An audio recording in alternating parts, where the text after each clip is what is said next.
만국의 노동자여 단결하라. 전 세계 노동자들에게 사회주의 실현에 대한 희망을 준 칼 막스. 그가 자본주의 붕괴론 대신 사상근무제를 택했더라면 20세기 세계는 전화에 휩싸이지 않았을 것이다. 노동자가 주인이 되는 회사, 노동자의 유토피아를 이루는 일터, 사상근무제로 실현합니다. 7일경제연구소.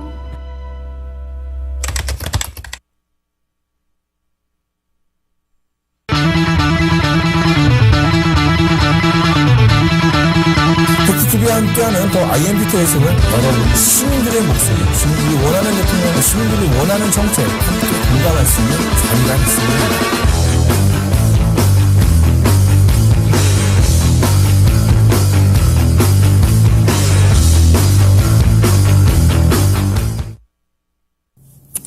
안녕하십니까. 정치블로그 IMBT 임명도입니다. 2017 촛불 대선 시민의 목소리를 전달한 대선 아바타 작가 하신아 씨와 한양대 이창민 교수님과 함께합니다. 안녕하세요. 하신아입니다. 네, 안녕하세요. 한양대학교 이창민입니다. 네. 아유, 되게 오래전에 뵌 것 같아요. 고작 일주일? 네, 시간이, 이 시간에도 밀도가 있다는 말이 저는 요새 느껴지는데. 밀도. 어떻게 지내셨어요, 일주일 동안? 이제 뭐 일주일 동안 뭐 그냥 평소같이 지냈습니다. 평소같이 지내셨는데 약간 왜 이렇게 지쳐 보이시죠? 왠지 예, 제가 오늘 방송 전에 저기 뭐 어디 가서 발표를 하나 하고 와서 말을 많이 하고 와서 그렇습니다, 지금. 오늘도 이제 말 많이 하셔야 되는데, 오늘. 그러니까 오늘 여쭤볼 게 너무 많아요. 많아요, 진짜. 네. 전문적인 거라서 사전에 단톡방에 저희가 항상 주제를 공유하는데요. 이렇게 전문적인 거 많고 이러면 저는 오늘 교수님한테 숟가락을 얹어야겠다 이런 생각하면서 그냥 왔습니다. 저도 아프리카 TV 어쩔어쩔님 2명이 아는 사람과 1명이 모르는 사람. 드디어 이제 우리는 그렇게 아는 사람의 범죄에 이제 들어간 거군요. 네. 안랩 주가 폭락. 상적인 사장님이 벌써 얘기하셨는데. 벌써 아셨어요? 오늘의 주제는 대선 테마주입니다. 대선 테마주. 그래서 이제 대선 테마주 하면은 뭐 가장 먼저 떠오르는 게 안랩. 안랩이죠. 그래서 안랩 주가를 한번 뭐 전문이시니까 뭐 그거에 관련돼서 좀 얘기를 그냥 본격적으로 바로 들어가 보도록 하겠습니다. 그럼 주가를 좀 봐야겠죠, 우선. 예, 그러면 이제 안랩의 주가표라고 해야 되나요? 주식이. 그 변동하는 그 양상이 정말로 근데 대선에 그 정도로 영향을 받았나? 전 좀 궁금하거든요. 그래서 자료화면이 나오는데. 네. 보면 좀 설명 좀 해주세요. 오늘 가격인가요? 74,200원이? 네, 저건 오늘 가격일 거고요. 예. 그 다음에 저희 그래프를 보셔야 재밌는데요. 네. 저게 이제 오늘 기준으로 해서 이제 과거 3개월 안랩의 주가의 변화입니다. 네. 근데 뭐 다들 느끼시겠지만. 네. 느껴지네요. 네, 선거 국면이 본격적으로 돌입되고, 그 다음에 이제 안철수 후보의 지지도가 상당히 올라가면서 안랩 주가도 같이 상승을 하다. 확 뛰었네요. 네, 그리고 이제 최근에 뭐 지지도의 변화가 또 연관이 있는 거죠. 최근에 좀 다시 떨어지고 있잖아요. 거기 떨어지면 또 확 떨어지네요. 네네네. 그렇습니다. 이게 너무 신기하네. 지난번에 TV 토론 이후에 갑자기 안랩 주식이 떨어졌다고 많은 분들이, 그 주식 커뮤니티 관련돼서 폭망했다, 막 이런 얘기도 많이 나오고 그랬거든요. 네. 근데 그렇게까지 영향을 많이 받나요, 이 주가가? 예, 기본적으로, 저번 TV 토론은, 전 TV 토론은 안 봤습니다만, TV 토론을 그렇게 무난히 못 하셨나 보죠. 그러니까 이제 그런 것들이 시장에서, 원래 주가에는 그 기대가 반영이 되거든요, 기대. 그러니까 결국, 기대라는 거는 결국 지금 중요한 거는 안 후보의 대선에서의 결과가 어떻게 될 것인가가 중요하니까. 근데 이게요, 저는 되게 순진한 생각을 하는지 모르겠는데, 이 주식이라는 건 기업의 미래 가치를 보고 투자하는 거 맞나요? 맞아요? 네, 맞습니다. 네, 그런데 교과서적인. 그쵸, 되게 교과서적인 그거죠. 근데 그러면 안철수 후보가 대통령이 되면 안랩에 무슨 이득이 있을 거라고 사람들이 기대한다는 말씀이시죠? 기대라는 것은. 네, 그렇습니다. 실제로 별로 그런 일이 있어서는 안 되는 거 아니에요? 그렇죠. 제가 너무 교과서적으로 이렇게 얘기하는 거 아니, 그게 맞는 얘기죠. 왜냐면은, 예. 예를 들어갖고, 대통령과 연관된 회사의 주식이 뭔가 바라고 한다는 그렇죠. 주식가가 올라갔다면 이거는 문제가 될 수 있다는 거로 볼 수 있는데, 왜냐면 그동안에 우리나라의 그 기업들이 대부분 정경유착을 해서 뭔가 특혜 사업이나 이런 걸 많이 받았지 않습니까? 그래서 네네. 그런 게 지금까지도 이어지기 때문에 이런 심리가 반영된 게 아닐까요? 그렇죠. 이제 그런 것들이 제일 키포인트라고 볼 수 있죠. 과거에 이제 정경유착이라는 게 있었으니까 뭐 심리인 건가요? 이 사람들이 아니면 아니 근데 실질적으로 진짜 과거에는 실제로 정경유착이 있었으니까. 네. 근데 이제 상당히 투명해지는 방향으로 가고 있잖아요. 그러니까 지금은 약간 기대라는 게, 그러니까 실체라기보다는 기대가 너무 많이 반영돼 있다 이렇게 보시면 될 것 근데 같아요. 지금은 좀 그래도 경제 구조가 그 정도까지 정경차를 노골적으로 해서 어느 한 겹을 편들어준다거나 완전 수보가 대통령이 된다고 해서 그런 일까지는 안 일어날 것 같거든요. 지금 이렇게 박근혜 정부를 촛불로 끌어내리는 것까지 본 상황에서 겪은 상황에서 아닐 것 같은데 이렇게까지 주가가 널뛰게 한다는 게 저는 좀 납득이 좀 안 되는 거예요. 그렇게 좀 약간 이렇게 말씀 주식 투자하시는 분들 좀 죄송합니다만 약간 이거는 좀 뭐 좀 멍청한 선택이 아닌가. 그리고 이렇게 널뛰게 하다가 그냥 돈 잃는 거잖아요. 패가망신의 지름길이 아닌가. 좀 이렇게 생각이 들거든요, 저는. 근데 신기한 게 삼성전자 1분기 오늘 이제 발표했는데 영업이익이 9조 9천억 원인데 역대 두 번째 실적이라고 하거든요. 네네. 지금 구속돼 있잖아요. 네. 그러니까 그러면- 실체가 없다는 말씀이 딱 적합한 게 아닌가. 그렇죠. 그러니까는 어떤 면에서는 그 전에 계속 얘기했던 게 어떤 그 CEO나 네. 오너들이 없으면은 회사가 무너진다 이렇게 계속 주장을 해왔지만은 이제는 그런 쪽이 아니라는 얘기가 이제 증거가 될 수도 있지 않을까라고 보는데 어떠신가요? 네, 그런 증거들이 조금씩 나타나고 있는 거죠. 그 우리나라가 네. 이제 그 CEO만이 아니라 소위 말해서 총수만이 아니라 네. 그냥 시스템으로 굴러가는 이제 글로벌 기업으로 돌입을 했다. 이런 것들이 이제 주식시장에서도 이제 증거로 나타나고 있다고 보시면 될 것 그렇죠. 같습니다. 뭐 아무리 그렇게 해도 실질적으로 뭐라고 해야 되지? 하부 구조라고 우리가 뭐 이제 먹물 분들이 부르시는 말비형 분들이 하부 구조라고 부르시는 이건 계속 진화하고 있는 게 아닐까 경제 구조는 네. 저는 그런 생각이 들어서 실체가 없다는 말에 너무너무 동감이 돼요. 네. 뭐 옛날 같지는 않다. 아무리 뭐 달라진 게 없네, 뭐 똑같네. 우리나라는 계속 이렇게 뭐 타락했네, 부패했네 이래도 그래도 다르다. 그렇죠. 이제 조금씩 이제 변화가 생기는 거죠. 근데 그 변화가 그렇게 심하지 않으니까 사람들은 왜 빨리 안 바뀌나. 한 사람의 인생에서는 너무 미미하고 느린 변화지만 그렇죠. 그 지금 흔들리는 꽃님님께서 민간 기업에서 보안 시스템을 구매할 때 고려 대상이 된다면 이익이 증가해서 주식 가치가 올라갈 개연성은 충분하죠 이랬는데 이 맞습니까 이게? 그거는 이제 실제 시장에서의 수요가 늘어날 가능성이 있다 이런 건데 네. 그것도 결국은 뭐 아주 나쁘게 말하면 그것도 일종의 정경유착이 되는 거잖아요. 그러니까 대통령의 회사이기 때문에 시장에서 더 많이 사준다. 근데 이제 이런 것들이 이제 시장에서 그러니까 여론도 감시를 할 거고요. 네. 향후. 그러니까 그런 효과들이 그렇게 확연하게 드러나기에는 저희 나라가 그렇게 또 우리나라가 네. 그렇게 후진국이라고 할 수는 없습니다. 근데 다만 네. 이런 대선과 정치 권력 간의 관계에 대해서 주식시장의 기대는 우리나라에만 나타나는 현상은 아닙니다. 그럼 미국이나 뭐 하긴 이번에 트럼프 나오고 이랬을 때도 트럼프 관련 막 널뛰기 하고 이랬잖아요. 그렇죠. 이제 트럼프는 워낙 이게 땅이 관련된 게 아니 많아서 그분은 뭐 전 가족이 나와가지고 맨날 그 광 지역 광고를 하고 있어 대선 나와서 그랬었잖아요 실제로. 근데 트럼프는 좀 저는 이렇게 다르게 보는 게 트럼프는 이 땅이나 이런 그 도시 부동산 재개발 건물이죠, 부동산 있잖아요. 일종의. 근데 자기가 대통령이야. 한번 슬쩍 그 근처만 가도 일단은 뭐 맞아요. 진짜 연관성이 뭐- 연관성을 보여줄 수 있는 부분이 있지 않아요? 네, 그런 경우에는 근데 이게 해석을 어떻게 해야 되느냐의 문제인데 그게 네. 정경유착이 돼서 예를 들면 안 후보가 대통령이 돼서 자기가 암묵적으로 영향력을 행사를 하는 문제가 있을 수 있고요. 네. 그다음에 시장에서 알아서 알아서 할 때. 지금 말씀하시는 게 그겁니다. 그래서 시장에서 알아서 대통령이 출신 기업이니까 좀 더 신뢰성이 생기잖아요. 아무래도 우리 대통령이 옛날에 여기 CEO였다. 뭐 이런 거. 그리고 안랩이잖아요. 안. 완전 그거니까. 그렇게 될 수도 있겠죠. 근데 이게 제가 지금 계속 교수님 말씀하시는 거를 그냥 제 마음대로 해석하자면 그게 한마디로 저 같은 만약에 제가 주식을 한다면 개미가 뭐 몇백만 원을 투자한다고 해서 그게 몇천이 되는 그런 수준이 아니다. 그러니까 뭐 몇십억, 몇백억을 투자했을 때는 뭐 좀, 뭐 차익이 좀 상승이 될 수 있는 이런 부분이 있겠지만 이런 느낌 아닐까요? 제 맘대로 해석입니다, 이건. 근데 안내 주식은 사실 뭐 정확하게 우리가 뭐 계속 떨어질 거다, 네. 오를 거다 이렇게 얘기할 수는 없지만은 방금 전에 우리 이창민 교수가 얘기했듯이 이제 시장에서 암묵적으로 뭔가 이렇게 변화나 알아서 이제 속된 우리말로 길 때 네. 그런 부분이 존재한다면 그것 또한 문제가 될 수 있겠죠. 자, 그러면 이제 안내 주식 말고 지금 이제 가장 이제 안철수 후보한테 제기되는 의혹 중에 하나가 이제 포스코 이사의 의장이 됐을 때 성진 지호택을 인수하면 사실 포스코가 그것 때문에 회장이 이제 갈리고 뭐 구속이 되기도 했거든요. 네. 성진 지호택에 관련된 그러니까 그 보고서가 올랐을 때 그 안에는 분명히 이게 부실하다. 그래서 막 이런 여러 가지 위험 요소가 있었는데 포스코 이사의 의장으로서 그거를 처리했단 말이에요. 네.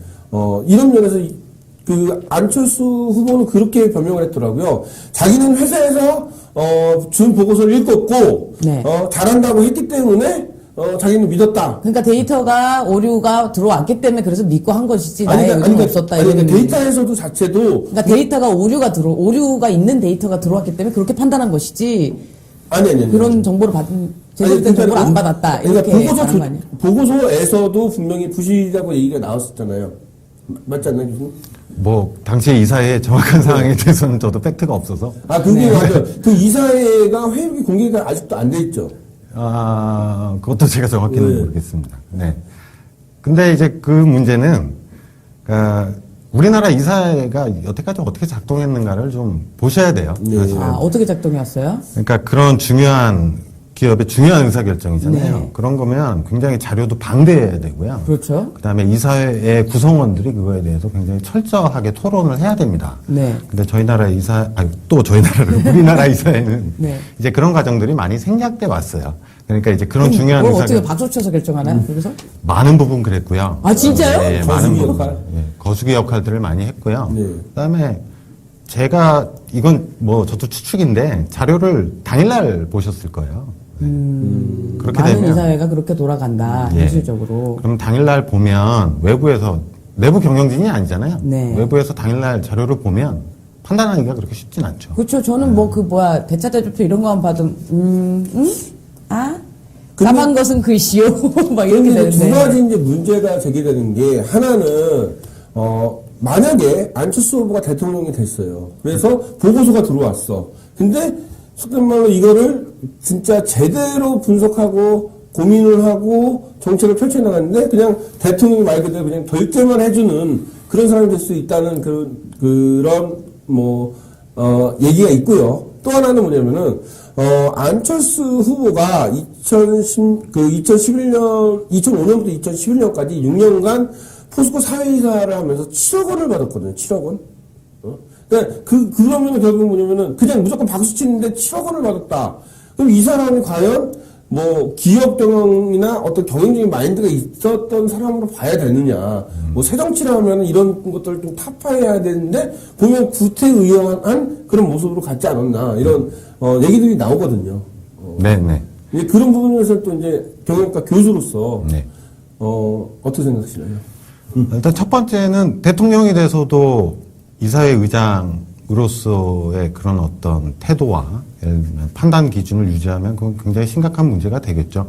그리고 이제 후자의 문제는 사실 아까 제가 말씀드렸지만 여태까지 우리나라의 이사회 관행에 대해서 좀 감안을 할 필요는 있는 겁니다. 이런 것 같아요. 안철수 후보가 사실은 저는 되게 나쁜 분, 되게 구태, 적폐 이렇게 생각을 안 하거든요. 그냥 이분은 엘리트고요. 쭉 약간 너드 좀 사람하고 교류도 없이 약간 너드 출신으로 좀 그래서 성공한 사람이고 성공한 사람들이 하는 게 있잖아요. 기본적으로 우리나라 계속 말씀하셨을 때 이런 식으로 관행적으로 돌아가는 거에서는 그래도 자기는 나름 깨끗하게 한 거예요. 계속. 그래서 자기는 떳떳한데 우리가 봤을 때는 이 도덕성의 차원에서는 그냥 엘리트가 받는 어떤 특혜라든가 또 대접 또 그리고 이런 7억 원 받는 거 7억 원이 안철수의 돈이겠어요 그게? 박수만 쳐줘도 난 7억 원 받을 가치가 충분한 사람인 거예요. 만약 가서 사인만 해줘도 이름을 올린다는 것만으로도 그러면서 그런 식으로 생각하고 받았을 것이고. 근데 여기서 이거 추측입니다만, 이거는. 거기서 이제 제가 반론을 내리면은 7억이면은 제가 평생 해도 못 먹을 돈인데. 근데 그게 아예 서는 자리가 다르면 보는 그 가치 기준이 그쵸. 달라진다고요. 제가 이제 방송 시작하기 전에 잠깐 주식 얘기한다 그래서 주식 투자 저 같은 사람이 하면 패가망신합니다 이런 얘기를 했어요. 왜냐면 제가 옛날에 사업을 했었는데 한 13년 사업했는데 꽤 돈을 잘 벌었어요. 뭐 작은 기업이지만 몇몇 주 3억짜리지만 마진율이 높아가지고 현찰이 그리고 돌아 카드보다 그래서 돈이 많았어요. 젊은 나이에 23살 4살 나이에 이러면 돈 개념이 달라지더라고요. 그래서 막 1,000만 원 날려도 그까짓 거 이렇게 되는 거예요. 누가 1,000을 준다 그래도 누가 뭐 돈 1,000만 원을 준다 뭐 몇백을 내가 빌려줄 테니까 너 내 말을 들어라 이래도 뭐 몇백이면은 그냥 자선 활동하신다고 생각하시고 그냥 주시죠. 이런 말이 나오는 거예요, 호기롭게. 그러니까 이런, 물론 저의 경험 작은 경험입니다만, 안철수 후보 정도의 돈을 버는 사람이라면 7억에 그렇게 도덕성의 그런 위기감을 느끼거나 이러지는 않지 않았을까. 저는 이런 생각이 듭니다.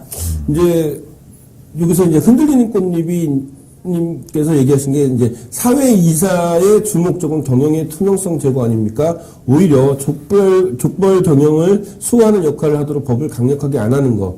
뭐 1, 2년 된 것도 아니고 말이죠. 이런 부분들은. 이 개선해야 되는 부분 맞고 안철수 후보를 지금 실드 치거나 이게 잘했다라고 말씀드리는 건 아닙니다, 저도. 그렇죠. 그런데 이것이 무슨 어마어마한 만하게 그는 이런 거는 또 아니다. 그렇죠. 그러니까 관행상 지금 말씀하셨는 관행상 어느 정도 그런 부분은 있을 것이다. 그 중에서는 7억 받고 그냥 사인했는데 이 정도 서류도 하나도 안 읽고 사인하는 사람도 많을 것이고 지금 말씀하신 대로 진짜 손뼉 치는 역할이라면. 네, 그래도 안철수 후보는 그래도 나는 보고서는 읽었다. 당일날이건 뭐건 간에 읽었다. 이런 식으로 생각하고 있지는 않을까. 독심술입니다만. 그런 생각이 드네요. 지금 이 안철수 후보가 자꾸 얘기하는 게 뭐 그동안의 적폐나 이런 것들을 바꾸고 자기는 새 정치를 하겠다고 계속했던 사람으로서는 여태까지 보여준 게 없는 거예요. 왜냐면 보여준 게 없죠. 네. 이것조차도 관행적으로 따랐다는 거잖아요. 제가 볼 때는. 그렇다면은 그 교수님이 볼 때 대한민국 기업의 그 이사회가 어떻게 좀 변해야 될까요? 특히 이제 뭐 대기업의 어떤 이사회 같은 경우. 네, 일단 지금 말씀 나온 것처럼 관행이었다고 그래서 그 행동이 정당화되는 건 절대 아니고요. 이 일을 계기로 이제 이사회라는 거에 관심이 굉장히 제고된 거는 좋은 계기였다고 생각을 해요. 그리고 일단 뭐 제일 중요한 거는 그 차기 정권에서 그 이사회 관련돼서 저는 계속 강조드리지만 상법 개정이 필요합니다. 상법 개정. 예. 그래서 그 총수나 CEO랑 친한 사람이 아닌 정말로 경영에 대해서 들어가서 잔소리를 할 수 있는 사람들을 이사회에 집어넣는 것들이 굉장히 중요하고요. 그다음에 이사회 자체에 대해서도 여태까지 당일날 그렇게 짧게 만나서 하는 게 아니고 자료도 미리 다 공유되고 굉장히 그 안에서 토론이 이루어지는 분위기를 만들어가는 게 중요하죠. 네. 이게 지금 말씀 듣고 보니까 그러면 우리나라의 많은 기업들의 이사회가 이런 형태였네요. 사장하고 친한 사람, 경영진하고 친한 사람 들어와서 당일날 자료 받고 자료 대충 훑어보고 편박 짝짝짝 친 다음에 그날 저녁에 술 먹네요. 친목 모임이네요. 거의 이게 그러면. 그래서 아니 맞습니까? 대충 이런 느낌 지금 웃느라고 정신이 없으신데 이런 식으로 돌아가고 있었던 거예요? 실체가? 차마 얘기를 못하시고. 차마 말씀을 잊지 못하시고 지금. 저녁에 술을 드시고 가진 저는 모르겠고요. 그러니까 만나서 그냥 이거는 침묵하는 거네. 왜 사자, 이거 있잖아. 이런 식으로 하고. 실질적인 역할을 하지 못한 건 뭐, 사실이라고 봐야죠. 네. 그러면 여기서 이제 나올 수 있는 얘기 중에 나오냐면 안철수 후보가 안 내면서 손을 띄었다 말았다 이런 얘기가 있거든요. 그래서 실질적으로 이제 그 2005년까지만 대표 이사를 하고 근데 2012년까지는 또 이제 그 이사회 의장을 맡았거든요. 그러니까 그 아까 전에 얘기했듯이 친한 사람이 이사회 의장을 한 거나 마찬가지잖아요. 창업주가 이사회 의장을 맡았는데 안철수 후보는 이사회는 경영에 손을 되는 게 없기 때문에 자기는 2005년 이후에는 안 내니까 상관이 없다고 얘기하는데 이게 참 어떻게 보면 제가 볼 때 무서운 것 같아요. 그렇게 말씀하시는 분들이 많죠. 진짜 그럽니까? 이게 안철수 후보 말이 사실입니까? 예, 경영에서 완전히 손을 뗐다는 그런 말들. 가능합니까, 이게? 그러니까 결국 안랩도 이사회가 작동을 하지 않았다는 거죠.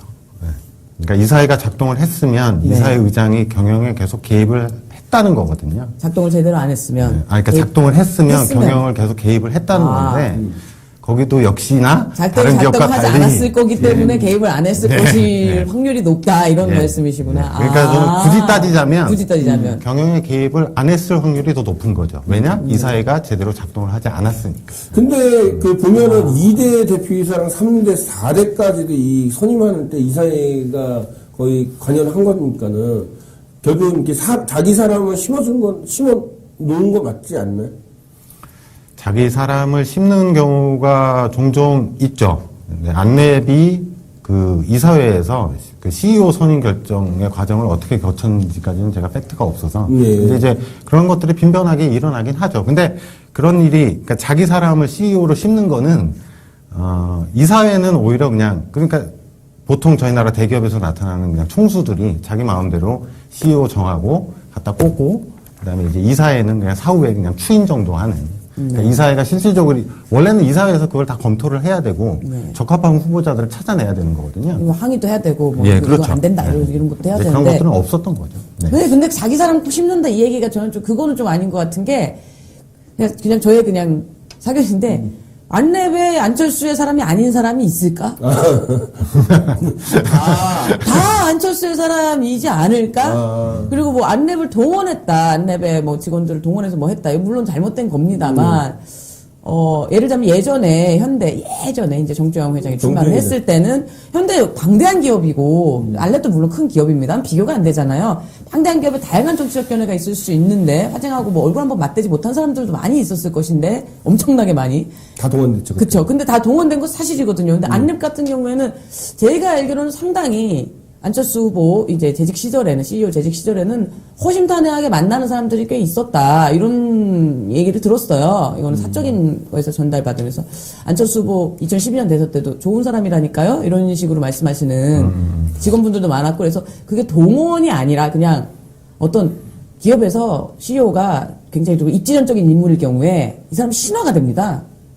전설이에요. 그냥 지나가기만 해도 저도 옛날에 그랬어요. 사업할 때는 뭐 제 자랑입니다만 뭐 그러면 뭐 치셈 애들 표정이 딱 이래요. 진짜 이래요. 뭐 동원이 되는 거죠. 실제로 내가 아무것도 안 해도 내가 만약에 이 후보를 지지한다 그러면 그냥 다 그 투표할 수 있는 그런 상황이 되는 거죠. 그런 게 아니었을까 분위기가 특히 IT니 많지. 이제 그런 걸 떠나서 저는 이제 그 안철수 후보가 대선 광고를 보면은 굉장히 이제 CEO였다. 이 경영이나 이런 부분을 되게 잘했다고 자꾸 얘기를 하는데, 네. 결국은 지금 교수님은 이제 지난주에도 그랬지만은, 상법, 그러니까 총수와 재벌을 이제 분리를 해서, 네. 실제적으로 기업의 그 투명하게 감시할 수 있는 이사회의 그 권한을 제대로 행사할 수 있도록 그 상법을 개정해야 된다고 그러는데, 결국은 그렇게 지금 안철수 후보는 자기 기업을 그렇게 경영하지는 않은 거죠. 그렇죠. 그러니까 안랩도 그랬고 포스코 있을 때도 다 어떻게 보면 적폐 청산의 대상으로 저는 생각할 수밖에 없는 거죠. 이런 부분에서는. 지금 교수님 지금 원고를 이렇게 만지시면서 웃으면서 이거를 내가 좀 당황스럽네요. 당황스럽다 이렇게 말할 수 있나? 거기까지 저는 거기는 노코멘트 하기. 예, 그래요. 그러면 네, 그러니까 지금 이 부분에 대해서는 약간 저랑 약간 결이 다르신 것 같아요. 그래서 적폐 청산의 적폐다. 뭐 이게 적폐라는 게 뭐냐면 저는 악의를 가지고 노골적으로 완전 조장을 하고 갔다 이거라. 그래도 개선의 의지. 그 중에서 그 물에서는 좀 다르게 갔다. 나는 좀 새로운 걸 해보고 싶다. 이런 건 좀 50% 100%는 50%의 차이가 있다고 저는 생각하는 쪽이거든요. 그럼 안철수 후보는 50%의 차이는 있었다고 보는 쪽이에요. 단 50%의 차이가 있어도 50%만큼 잘못한 것도 사실이니까 그건 그렇죠. 지금 지적하고 검증 기간 동안 거치면 사실 만약에 전 당선되지 않길 바랍니다. 전 제가 지지하는 후보 따로 있지만 당선이 되셨을 때는 이럴 때 겪었던 이런 검증 절차가 후보한테 반영이 됐으면 한다. 만약에 당선이 된다면 이 정도의 생각인 거죠. 저는 예. 적폐라고까지는 저는 생각하지 않습니다. 네, 저도 경영인으로서는 이런 검증 과정을 거쳐야 된다고 봅니다. 경영인으로서. 분명히 지금 어쩔어쩔님께서 몸살이는 게스트 이러시는데 네. 뭐 몸을 좀 몸을 사리겠습니다. 사리고 있으면 몸을 좀 사리겠습니다. 그러시네요. 우리 교수님을 살려드리겠습니다. 아유, 감사합니다. 네, 교수님인데 성함 못 들으셨다는 분이 있어 다시 한번 말씀드리겠습니다. 한양대 이창민 교수님이십니다. 자, 그럼 우리 다음 주제로 이제 마지막 주제로 우리 대선 테마주가 계속 나와요. 근데 그러니까 다른 테마주도 있다고 하는데 네. 좀 그런 어떤 게 있는지 이건 또 그러면 실체가 있는지 안내분 좀 실체 없다고 말씀하셨거든요. 네.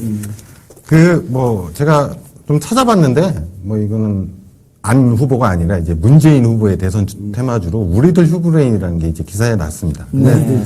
예, 우리들 휴브레인이라는 게 났는데, 뭐 하는 회사예요? 저도 네. 정확하게 알 수가 없네. 의약품을 제조해 판매하는 제약회사인 우리들 제약을 계열사로 두고 있다. 이 정도로의 설명이 있는데, 아, 여기가 뭐냐면. 근데 왜 관련돼 그 있는 최대 주주가 고 노무현 대통령의 주치였대요. 뭐야 아무 관계 없잖아. 4억 8천이잖아요 그거는. 정말. 그 노무현 대통령의 주치의랑 문재인 후보랑 무슨 깊은 관계가 있어요. 그러니까요. 이게 딱 듣기에도 무슨 사돈의 8천인데 지금. 그것도 최대. 근데 왜 올라? 진짜 실제 있습니까 이게? 예, 실체가 없죠. 실질적인 커넥션도 없고, 그냥 막연한 기대감인 건가요 이것도 또? 예, 이런 건 진짜 막연한 기대감이죠. 근데 대선 테마주에서는 제일 조심하셔야 할 것들이 이런 주식입니다. 더 웃긴 거 하나 있어. 우리들 제약은 노무현 전 대통령이 우리들 병원에서 허리 디스크 수술했다고 대선 테마주야. 미치겠어. 모임 그게? 그러니까 이게 주의해야 된다고 말씀하셨잖아요. 네. 왜 주의해야 되는 거죠? 이게 가장 주의해야 되는 거다 이런 게. 그러니까 첫 번째는 기본적으로 커넥션이라는 게 없고, 그다음에 두 번째는 이거는 정말로 그러니까 주가에 대해서 영향을 끼칠 수 있는 요인이 아닌 거죠. 그러니까 안랩 같은 경우는 그래도 그 안 연관성이 후보라는 있죠, 그럼. 그래도 실체가 있잖아요. 네. 근데 이건 실체조차 없고, 그다음에 더 중요하게 보셔야 되는 건 이거 굉장히 작은 주잖아요. 네. 그리고 이게 굉장히 작은 주이기 때문에 주가 변동도 굉장히 큽니다. 그리고 작전 세력이 혹시 들어갔을 수도 있는. 그럴 가능성이 높은 거죠. 그렇군요. 그러니까 예를 들면 제가 그냥 삼성전자다. 네. 삼성전자에 대해서 이런 소문이 퍼진다. 네. 그럼 어떻게 될까요? 시장에서 금방 검증이 되죠. 그렇죠. 근데 이건 소문도 안 나잖아요. 아는 사람만 아는 거고. 맞아요. 이렇게 때문에 작전이 가능해지는 그러면서 거거든요. 입소문으로 뭔가 이제 야 그거 관련이 있대 이러면서 해가지고 개미의 허리만 휘게 되는 거죠. 이제 뭐 잘 모르는 사람들만 혹하게 되는 거죠. 실제로 이제 금융위원회 그 사람 증권선물위원회에서 네. 그 시세를 요번에 그러니까 4월 13일 날 나온 보도인데 실제로 주가 조작을 위해서 거의 풍문소문을 퍼뜨려 갖고 한 1,300만 원, 한 3,600만 원은 이제 부당이익을 취한 두 사람이 적발됐어요. 그래서 수사기관에 이제 통보를 조치했다 그러는데 이것뿐만 아니라 2012년에도 대선 테마주 3개 중에 하나가 주가 조작이 돼갖고 당시 피해 금액만 660억이 나왔다 그러더라고요. 네네. 그러니까 이런 것들을 아직도 속는 사람이 있으니까 이런 주가 조작이 그 되는 인류가 거죠. 주식 시장에 있는 이상 그거 속는 사람은 계속 생기는데 그쵸. 지금 리미에르무님이 말씀해 주시네요. 테마주 장난치는 것에 개미들 죽어요. 절대 테마주 투자하지 마삼 이러시는데 제가 지금 교수님 말씀을 들으면서 지금 마지막에 이걸로 마무리하겠어요. 여러분 배가 망신합니다. 이걸로 마무리해야 되겠다고 생각하고 있었는데 좋은 말씀해 주셨습니다. 그 작은 종목들은 특히 그 삼성전자 같은 거는 그 소문을 듣고 몇 명이 주식을 산다고 그래서 주가에 그렇게 큰 영향이 안 갑니다. 워낙 거래량이 많잖아요. 네. 근데 이런 주식은 몇 명만 들어가면 주가가 확 뛰어요. 네. 네, 거래량이 작기 때문에. 그러면 실제로 뛰는 걸 보고 뭐 진짠가 봐. 이러고 막 그리고 뭐 이러다가 이렇게 되다가 다 빵 터지는 달라붙으면 거죠. 이제 또 쭉쭉쭉 올라가고. 그리고 사실 이런 그 정말 큰 주식이 덩치가 크지 않을 경우에는 또 단가도 이게 싸기 때문에 되게 많이 한꺼번에 매입이 가능하지만은 삼성은 되게 비싸니까 많이 매입하기가 또 어렵잖아요. 그렇죠. 그리고 단가가 싸기 때문에 몇 명이 들어가면 가격이 확 뛰죠. 그러면 야 이거 진짜 뜨는가 보다. 그리고 이 막 이렇게 속된 말로 이빨이 찼을 때 딱 빠지는 거잖아. 얘네는 나는 왜 그런 기술이 흔들리는 꽃잎이 개미들이 주가 급등을 목표로 선거 운동하는 것도 문제라고 보는데 이런 게 대선 테마주 아닐까요? 실제로 급등을 목표로 선거운동하는 개미들이 있습니까? 참 쉽지 않은 선택인데요. 주가 급등을 목표로는 선거운동 하기가 쉽지 않은 선택 같습니다. 저는 진짜 제 생각에는. 만약에 그런 분들이 계시죠. 그 정도면은 사실 대단하신 분들이. 그러니까 그 주가 급등을 시킬 수 있을 정도의 선거운동을 조직할 수 있는 개미라면 이게 개미가 아니야, 이건 그래요. 이미. 추천이 되는 거죠. 이건 보통이 아닌 분이에요, 지금. 개미들이 선거. 그래서 이따고 그 주갤러 안 가보셨네, 이렇게 하는데, 네. 저 주갤러들이 주식 빼고 다른 건 다 잘한다고 생각합니다. 주갤러에서 주갤러 분들은 이제. 저희가 주식 얘기를 하는데 또 주갤러를 갈 수가 없어요. 거기 주식해서 다들 망하셨던 분들이 많다고 그래서. 주식 빼고 딴 거 다 잘하는 주갤러님들 그렇죠. 아니세요? 네. 자, 이제 뭐 1부를 좀 마무리를 해야 되는데, 저희가 이제 안내위나 이제 여러 가지 이제 뭐 경영권 논란도 얘기하고 대선 테마주까지 했는데, 항상 우리나라 대선 때마다 나온 얘기 있잖아요. 경제를 살리는 대통령 막 그렇게 얘기를 해요. 근데, 네. 어느 대통령이 되더라도 사실 경제가 그렇게 쉽게 회복되기는 어렵지 않나요? 지금 경제 상황이 그렇게 좋진 않죠. 좋진 않기 때문에 차기 정권에서 가장 우선적인 과제가 경제 정책이 돼야 됩니다. 예. 그래서 제 밥을 생각은 먹어야지. 제 생각은 지금 문 후보께서 주장을 하시는데 정부 돈을 많이 투입을 하겠다고 그러시잖아요. 네. 네. 그거는 위기 상황에서의 경제 정책으로는 굉장히 의미가 있는 정책입니다. 물론 그렇죠. 그 재원을 어떻게 마련할까의 문제는 있지만 이제 그런 것들에 굉장히 우선순위가 가야 되는 거는 확실합니다. 그 정도로 저희가 지금 힘듭니다. 네. 그러니까 지금 다른 데서는랑 좀 그러면은 결국은 그 다른 후보들은 경제 위기라고 하면서도 민간에게 맡겨야 된다고 얘기를 자꾸 하잖아요. 네. 근데 문재인 후보는 그 정부 돈을 투자를 해서라도 어떻게 끌어와야겠다. 그러면 만약에 지금 교수님 보실 때 우리나라 경제 상황이 민간인에게 맡겨도 될 상황은 아니라고 보시는 건가요? 경제 상황이 아주 안 좋을 때는 정부가 소방수로 나서야 되는 게 맞습니다. 그렇죠. 지금 상황은 지금은 소방수로 나서야 되죠.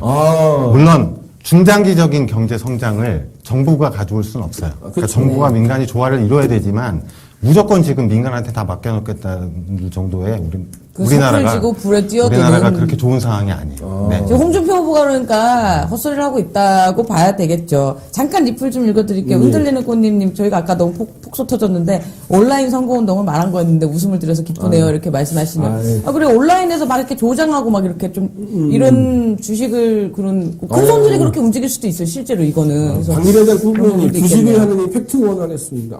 맞습니다. 네. 그래서 저는 사실 계속 강성노조 얘기를 되게 물어보고 싶고 막 이랬거든요. 그 강성노조 어쩌고저쩌고인데 왜 안 까는가? 왜 주요 언론이나 TV 토론에서 대선 후보들도 그 얘기에 대해서 막 쳐주지 않고 말도 안 되는 소리 나잖아요. 귀족 노조 때문에 모든 경제 위기가 초래됐다. 그 귀족 노조가 초래시킬 수 있을 정도의 위기가 아닌데 지금 내가 보기엔 경알못인 제가 봐도 그런데 그 소리 많이 하는데 왜 그렇게 비판을 안 해주죠? 일단은 요즘 좀 비판 좀 해주시면 안 돼요? 어떻게 하면 한마디로 제압할 수 있는지? 왜 떠시죠 또? 몸살이는 게스트. 몸살은 게스트 시즌2예요 지금? 왜죠 그게? 힘듭니다. 그러니까 그 얘기는 강성노조 얘기를 꺼내면요? 노동 문제는 어느 쪽에서도 지지를 받기가 힘듭니다.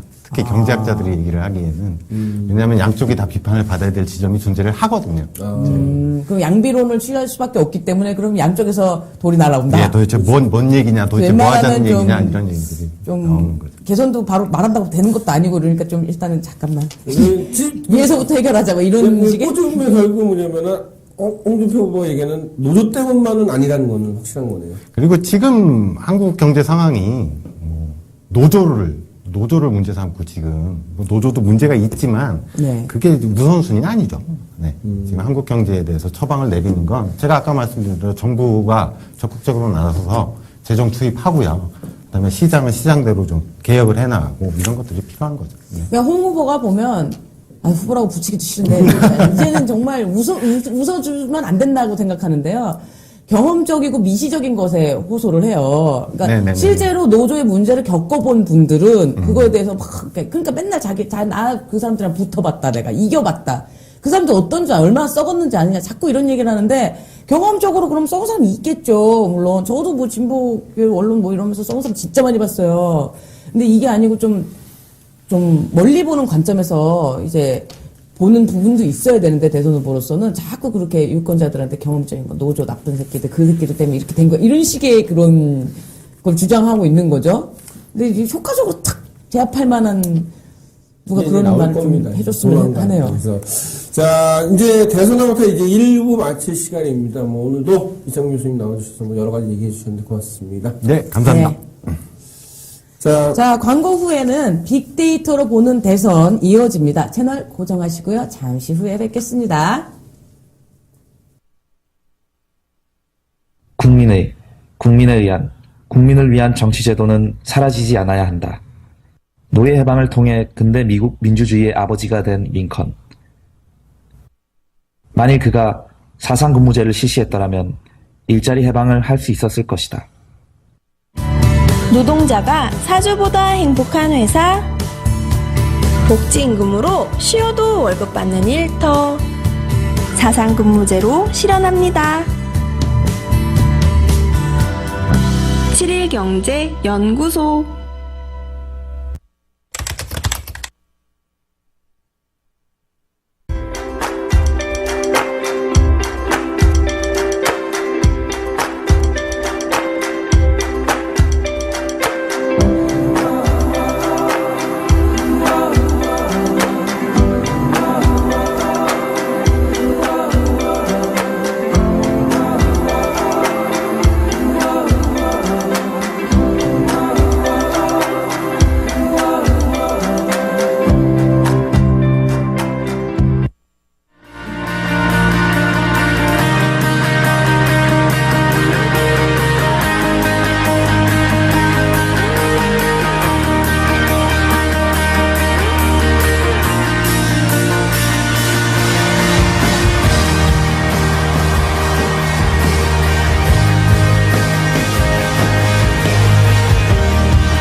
당신의 인생은 언젠가 끝납니다. 남의 인생을 살아주며 낭비하지 마세요. 아이폰 하나로 21세기 혁신의 아이콘이 된 스티브 잡스. 그가 과중한 업무 대신 사상근무제를 알았더라면 지구인들은 더 많은 혁신의 결과를 볼 수 있었을 것이다. 혁신을 이루기 위해 쉬는 회사. 혁신을 통해 창업을 열어주는 일터. 사상근무제로 실현합니다. 7일경제연구소.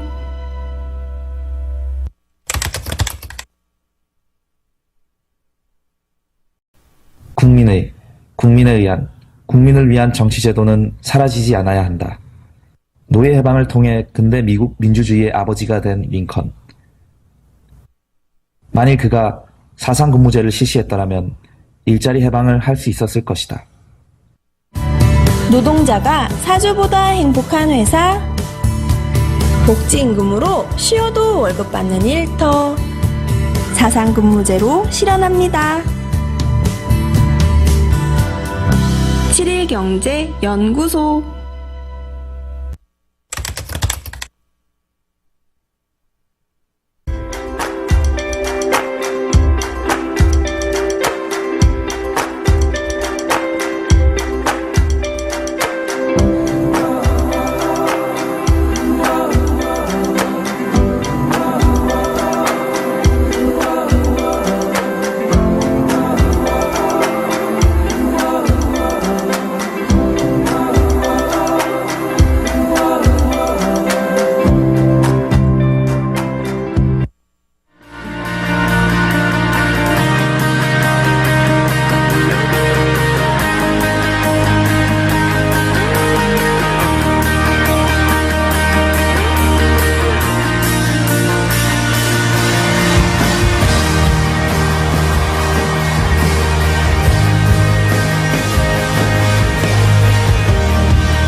당신의 인생은 언젠가 끝납니다. 남의 인생을 살아주며 낭비하지 마세요. 아이폰 하나로 21세기 혁신의 아이콘이 된 스티브 잡스. 그가 과중한 업무 대신 자산근무제를 알았더라면 지구인들은 더 많은 혁신의 결과를 볼 수 있었을 것이다. 혁신을 이루기 위해 쉬는 회사. 혁신을 통해 창업을 열어주는 일터. 자산근무제로 실현합니다. 7일경제연구소.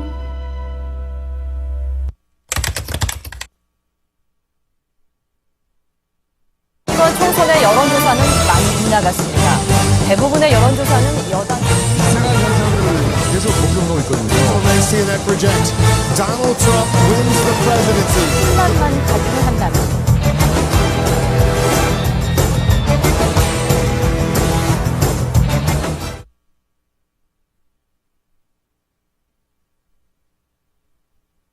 제 옆에는 빅데이터 전문가 신명섭 이사님 나오셨습니다. 안녕하십니까? 안녕하세요. 안녕하세요. 신우선입니다. 아, 지금 리플에서 피터님 꿀 드셨나봐요. 이래서 제가, 이 무슨 소리지? 이랬는데, 꿀 먹은 벙어리 같다고 말씀 많이 안 하신다고, 오늘. 지금 이 신명섭 이사님도 목이 많이 안 좋으셨잖아요. 지난주까지. 제 걸 가져가신 것 같아요. 네, 이제 저만 목이 아직 멀쩡한 사람이거든요. 근데 이렇게 돌아서 저한테로 이제 순서가 오지 않을까 싶네요. 오늘은 피터님 목이 많이 안 좋으십니다. 그리고 제 마이크가 한 3초 안 나왔대요. 그랬구나. 그래서 그랬구나. 어쨌든 약간 오늘 그래도 열심히 목소리 높여서 한번 얘기해보도록 하겠습니다. 그래서 말을 해보도록 하겠습니다. 자, 오늘 먼저 그 빅데이터 얘기하기 전에 1부에서 못했던 오늘의 대선 이슈를 좀 살펴보고 이후에 빅데이터로 넘어가도록 하겠습니다. 오늘 그 안민석 의원이 그 페이스북에 글을 썼어요. 국민의당 쪽에서 자기를 고발을 하겠다. 그래서 왜 고발을 하냐, 봤더니, 국정감사 기간 동안에, 의원들이 최순실 게이트 관련돼서 얼만큼 언급을 했느냐, 조사를 다 해봤대요. 네. 해봤더니, 안철수 후보가 공명이 없었던 거야. 그래서 이제 그거를 지금 이제 나오는 도표가 있는데, 네. 저 도표에 따라서 네. 거의 언급을 안 했기 때문에 그 얘기를 했더니 사실이 아니다, 허위 사실이다. 그래갖고 이제 그 고발했는데. 그래서 검토를 다시 해봤죠? 네. 네. 그래서 여러 가지 했는데 사실 말을 안 한 건 맞는데. 네. 아니, 왜 안 했을까? 왜 안 했을까? 지금 보통 보면은, 네. 이제, 그러니까 미르재단, K스포츠재단, 차은택, 정유라, 최은실, 이런 여러 가지 얘기들이 이제 언급을 했는데, 사실 이제 날짜가 한 9월 27일부터 해서 10월 14일까지 했는데, 제일 많이 한 사람이 이제 안민석 의원이 이제 164회, 이제, 이거는 뭐냐면은, 국회 회의록이 있어요. 네. 회의록을 다 뒤지는 거죠. 회의록은 정말 토시 하나 다 써야 돼요. 그걸 다 검색을 해봤더니, 이게 팩트인 거죠? 진짜로 0이네요. 예, 진짜 0이에요. 얘기를 안 했어요, 거의. 이제, 그러니까 지금 나온 게 안민석 의원, 자기는 자기 거니까 자기 실명 거론했고, 근데 안철수 의원도 실명을 거론했는데, 안철수 의원은 0. 그러니까 흔들리는 꽃님님께서 지금 리플로 한 번도라는 언급에서 고소가 걸리는 것 같다. 거의 말 안 했다고 했어야 된다. 이러는데 이건 지금 팩트가 지금 의사 기록을 다 뒤졌는데 0으로 나오는 상황은 맞죠. 맞는데 이런 걸 고발을 해 진짜. 이걸 고발을 왜 해요 이게. 이런 걸 가만히 있으면 되지 그냥. 12번의 국정감사에서 그 국정농단 관련 키워드 이제 1517차례 언급을 했어요. 이제 여야 의원들이. 그런데 안철수 후보는 하나도 안 했다. 이 얘기인데. 고발을 한 것도 팩트죠 지금. 예, 안민석 의원이 자기 고발 안 했는데. 깜치겠어. 고발 안 했는데. 아니, 고발한다고 했고, 실제적으로 고발장이 날라왔는지는 지금 없잖아요. 아직 안 나왔죠. 이제, 그런 부분들. 왜 얘기를 안 했을까? 그러니까 뭐 흔들리는 권리님이 오늘 이분 리플 되게 많이 읽어드리네요. 안철수가 어디 국가적 관심사에서 말을 아낀 게 저것뿐인가요? 수많은 문제에서 입 닥치기로 유명한데 사람들이 강의 다니니까 모르는 거지. 청춘 콘서트에서 말 많이 하시니까 모른다 이런 말씀을 하신 건데 그래서 관찰 쓰죠. 이렇게 고든 빛깔님이 또 말씀해 주시는데. 방금 네. 강동석 이게- 닮아간 안철수. 오늘 이상하게 저 안철수 별로 안 좋아하는데 저 되게 싫어하거든요, 사실. 저는 그렇게 그 새정치 주장하는 정치 혐오에 기반한 이런 사람 되게 싫어하는데, 오늘 이상하게 실드 치게 되네. 이게, 그, 말을 안 하는 게, 이 전략적으로는 저는 좀 옳은 그렇죠. 방식이라고 봐요. 지금 세력이 약하고 새정치를 막 계속 주장하고 이러면 막연한 얘기를 자꾸 해야 돼요, 전략적으로. 그러니까 내 이분을 실드 치는 게 아니고, 만약에 내가 그 사람 입장이면 그렇게 하겠어요. 그렇죠. 그러니까 뭉뚱그려서 뭉뚱그려서 옛날 나쁜 그런 거랑 그치, 다른 그- 새정치를 하겠습니다 하는데 딱 지적은 안 해. 그죠. 박근혜 정권의 그 얘기의 어떤 최순실 국정농단을 얘기하는 게 아니라 그 네. 과거 정치인들의 뭐 이런 두리뭉실을 하는데. 아니, 왜냐면 이게 두리뭉실하게 해놔야 나중에 이게 딱 결론이 나서 이렇게 딱 했을 때 진짜 간 보고 탁 해야 그래야 자기한테 유리하게 상황을 전개시킬 수 있거든요. 이제 아무 기반이 없기 때문에 기반이 있으면 뭐 속된 말로 이런 말 정말 쓰면 안 된다고 생각하는데 속된 말로 집토끼가 있잖아요. 네. 그럼 집토끼 이 지지자층에 이걸 기대를 배신할 수 없잖아요. 그럼 난 뭐 내줘야 돼. 나는 내 말을 해줘야 된다고. 근데 없어. 토끼고 나발이고 뭐 닭이고 없어. 없으면은 뭐 일단은 누구가 나한테 좀 이제 내 토끼가 돼줄까? 이러면서 이렇게 그렇잖아요. 와이프 있는 사람과 애일 없는 사람의 차이. 왜 갑자기 거기까지 가? 네, 좀 오한가? 하여튼 그런 자리로 전략적으로는 이게 뭐 맞다라고 하기는 옳다라고 할 수는 없지만 그쵸. 뭐 전략적으로 여러 가지 맞다 이렇게 할 수 있는 행태가 아니었나 근데 그렇게 이게 이해할 수 있겠네요. 약간 대통령 후보 입장에서는 어떤 이슈에 묻지 않는다는 것은 또 국민들한테 공감 얻기는 또 어려운 부분이 또 그렇죠. 있기도 하죠. 그렇죠. 있기도 예. 한데 사실 우리나라의 정치 혐오층은 대단히 넓거든요. 정치 혐오 무당파라고 불리는 정치 혐오. 뭐 다, 정치는 다 똑같아. 국회의원도 다 똑같아. 그놈이야라고 말씀하시는 분들이 엄청나게 많고 이분들이 기반이기 때문에 그분들은 무슨 이슈가 안 묻어야 됩니다. 최대한 자기. 근데 2012년에 다 했단 말이에요. 그 이미지를 계속 지켜야 돼요. 4, 5년 동안. 안철수 후보가 그 부분에 대해서는 아무 이슈도 묻지 않은 거를 정말 잘 지켰어요. 저번에 빅데이터 때 분석 때도 네네. 그렇죠. 말씀해 주셨잖아요. 세월호 뭐가 관련된 연관된 것이 없다. 이 맞습니다. 이슈랑. 그러니까 붙어 있는 게 없다. 안 묻은 거야 얘는 지금 아직도 깨끗해. 메르스 때도 뒷북만 글번님이 하셨고. 네, 메스 때도 뒷북만 쳤다. 그래서 소나기 지나간 후에 우산 들고 나오는 놈이 철수다. 이렇게 글본님이 말씀해 주시는데 이게 뭐 전략적으로는 충분히 취할 수 있는 행동이고 옛날에 우리 많이 겪었지 않습니까? 예를 들면 문국현 후보라든가 기업인 출신의 깨끗한 이미지, 새 정치를 들고 나온 후보들은 계속 이 로테이션으로 계속 나오는데 안철수 후보가 이 부분에 대해서는 이미지 관리를 상당히 선방한 것이다. 만약에 제가 안철수 지지자면은 우리 후보 잘했어라고 생각하겠지만 아니잖아 나는. 저는 이제 그런 면에서 이런 걸 옳지는 못한 거지 이거는. 결국은 그 무채색을 갖고 있는 정치인이 네. 과연 그 정말 더러운 것이 묻은 나의 옷을 닦아줄 수 있을까라는 생각을 해보면은 그 사람은 아닌 것 지금 같아요. 우리 시궁창에 구르고 있는데 그렇죠. 하얀 옷 입은 정치인이 와서 나를 닦아줄 수 있겠느냐는 거죠. 같이 굴러주는 사람 필요하다. 시궁창 만드는 사람은 이제 홍준표 보고 내가 볼 때는 그렇게 안 만들고 있어 거기선 제조기고 거기가 아닌 척하면서 살짝 그 오늘 조금 버리는 분이 유승민 후보고 지금 그렇다고 볼 수 있겠습니다. 제 생각은 그렇습니다. 네. 자, 다음 자료 화면 좀 보실까요? 이제 다음 자료 화면 그냥 편안하게 보시고 제가 저게 이제 제가 몇 번 부산 취재할 때 봤던 사람 중에 이제 부산 김영 의원이에요. 예, 뭡니까? 저 민주당 의원이 네. 저 자유한국당 그 유세 차량 갖고 홍보하고 있어.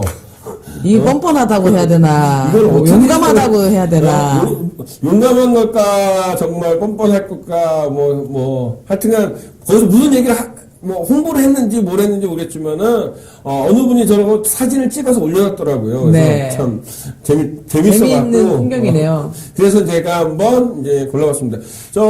마치 그 뭐 6.25 전쟁 때 북한 병사랑 뭐 고지에서 만나서 무슨 제의 찾다 이런 느낌 약간 JSA 느낌의 이런 아니 적은 아니지만 선거에서 라이벌이 완전히 적은 아니지만 우리는 대한민국이라는 한 팀이지만 저거 되게 재밌네요. 그런 면을 놓고 보면은 문재인 후보가 인기가 좀 있는 게 실제로 자유한국당 선거운동이나 이제 국민당 선거운동원이 같이 사진을 많이 찍자고 그런다고 합니다. 예, 현장에서. 뭐, 그거는 상관없다고 생각합니다. 뭐. 아이고, 좋죠. 선거라는 게 축제인데, 그럼. 그런 식으로 겉으로나마, 아무리 물고 뜯고 싸우더라도 겉으로나마 우리는 다 같이 하나의 가치, 대한민국 민주주의라는 가치를 지향한다라는 걸 보여주기 위해서 좀 그런 모습 자주 보였으면 좋겠어요.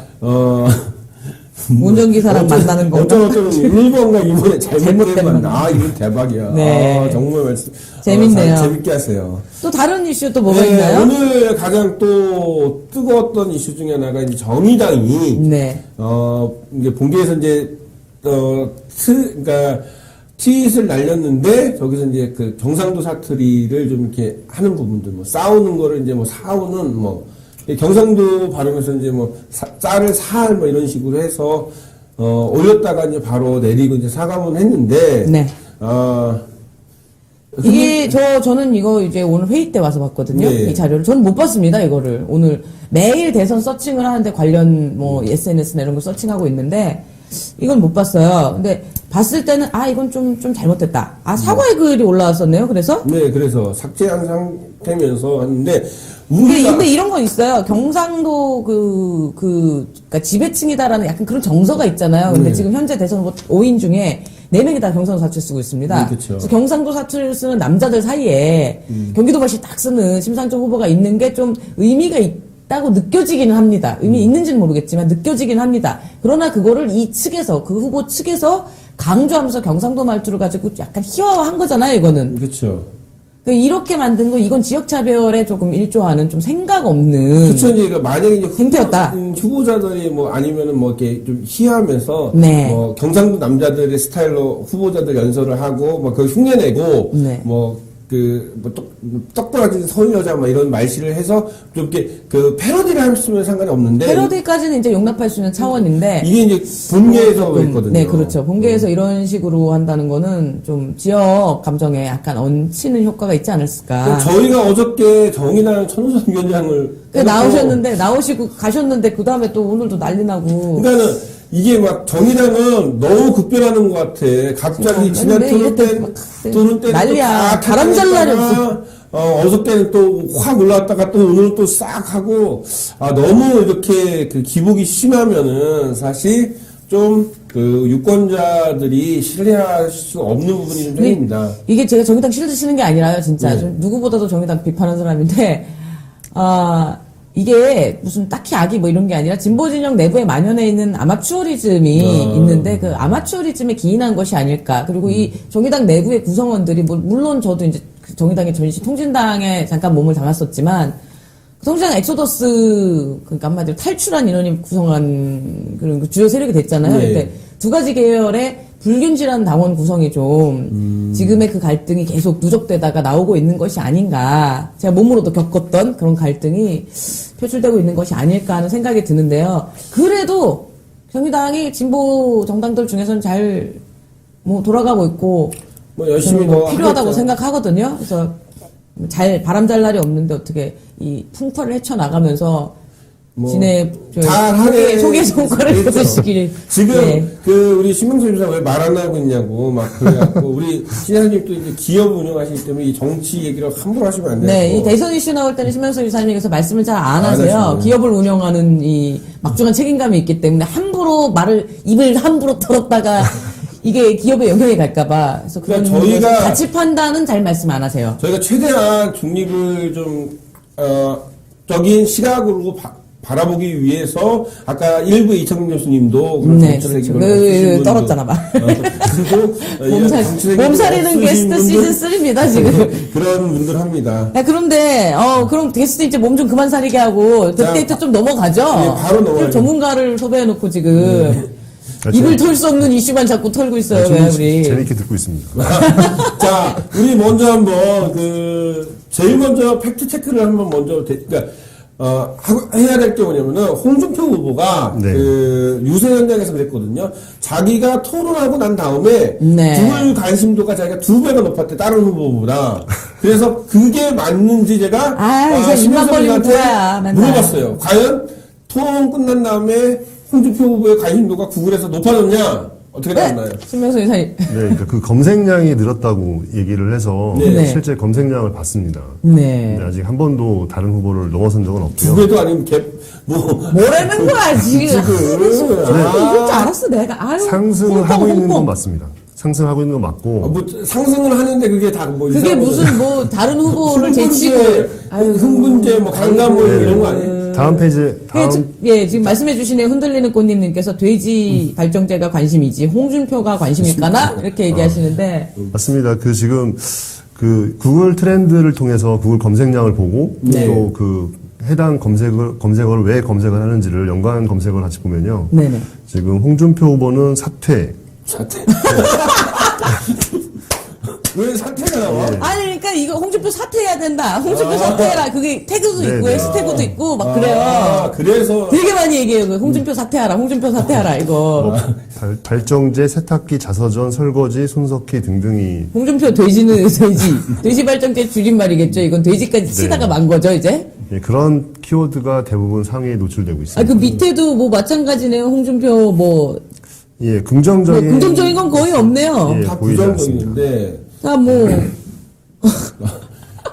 너무 심하다. 야, 이거는 검색하는 분들을 지금 고든빛깔님께서 언놈들이 검색하는겨 이러시는데 그게 아니고 검색하는 분들이 홍준표 사퇴하라 이거 치고 있는 거를 지금 자기를 지지하는 세력이 지금 늘어나고 있다라고 착각도 아니야 뻥 치고 있는 거예요 이분은 지금. 일단 사실관계는 아니죠. 틀렸죠. 사실관계 예, 사실은 검색량이 아니고요. 본인의 전보다 늘긴 했는데. 예, 많이 늘었습니다. 늘긴 예, 했고, 근데 주제가 대부분 이제 부정적인 언급이고, 네.